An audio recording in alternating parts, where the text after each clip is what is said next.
दिवाळीचा पवित्र सण म्हणजे प्रकाशाचा, आनंदाचा आणि नव्या सुरुवातीचा उत्सव. या शुभदिनी तुमच्या आयुष्यातील सर्व अंधार दूर होवो आणि ज्ञान, सुख, समृद्धीचा दिवा सदैव तेजोमय राहो.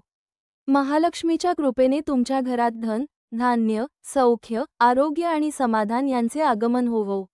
प्रत्येक दिवस नव्या उत्साहाने उजळो, प्रत्येक क्षण आनंदाने भरलेला असो.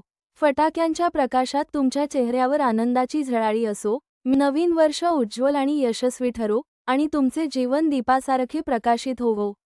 आपणास आणि आपल्या संपूर्ण परिवारात दीपावली निमित्त सर्व नागरिकांना हार्दिक हार्दिक शुभेच्छा. शुभेच्छुक सरपंच तथा सदाशिवराव उर्फ काका वाघ, सर्व ग्रामपंचायत सदस्य, ग्रामपंचायत कार्यालय, मानेपुरी, तालुका घनसावंगी, जिल्हा जालना. जाहिरात प्रकाशित. KT न्यूज मराठी मीडिया संपादक कृष्णा शेळके.